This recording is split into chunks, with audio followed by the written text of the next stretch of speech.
So guys, Jeffries nga pala. So inaantay natin yung gulong, hindi deliver sa atin, nagpapakabitan natin mamaya. So deliver siya ng Lalamo. So let's go. Ito yung picture na dineliver sa atin. Ito yung luma na pinagpalitan. Tapos naikabit na nga ni Manong B. Yan yung bagong gulong. Ito yung luma. Expired na siya.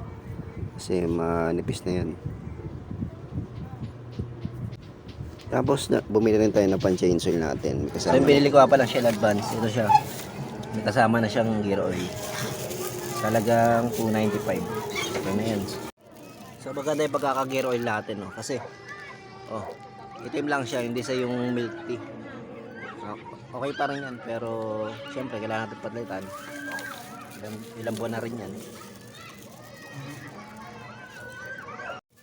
Ito last time pinalit natin yung Stream Elite scooter.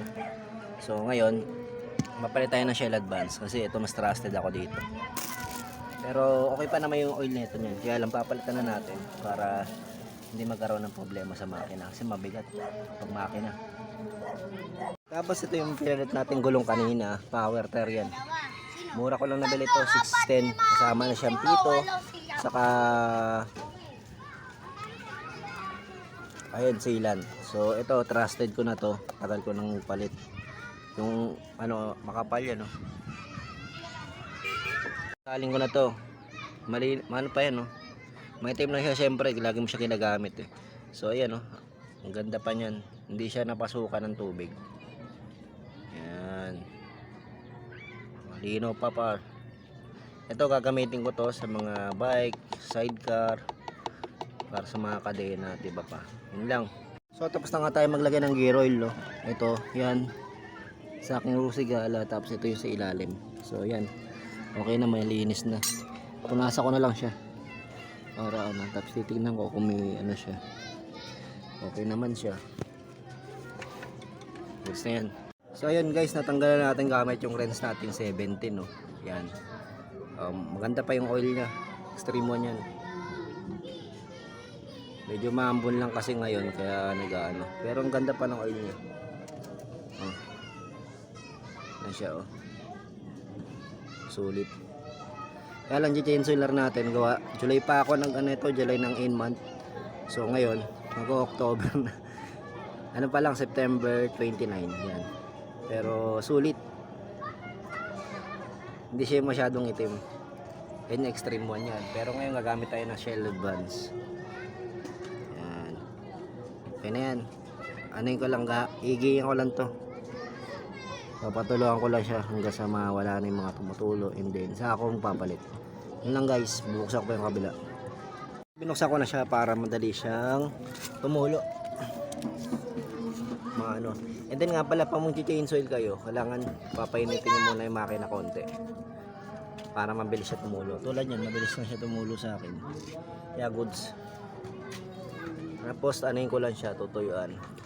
Kung walang compressor, ginagawa ko dyan, tapalodo, hipang ko na lang. Tapalodo to, imbudo, sorry. Pwede mo hipan dito.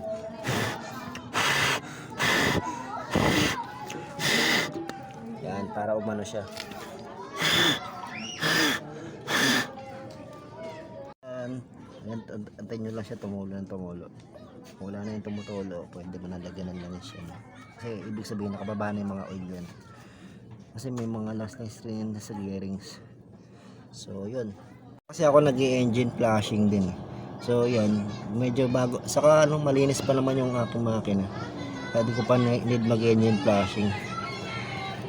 Kasi 2021 palit ako ng black 75.4 and then ayun.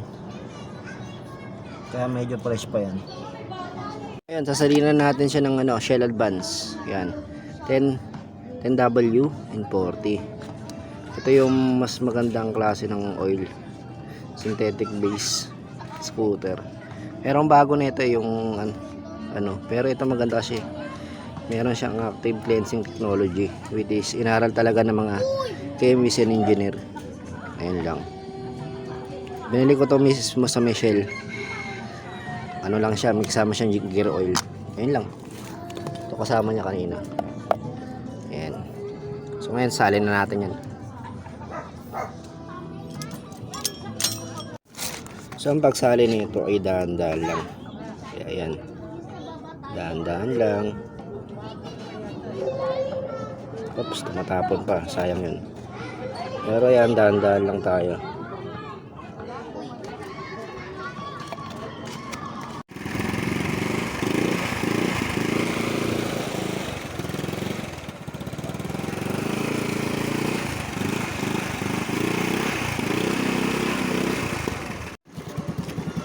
Yun na nga guys, no, natapos na tayo.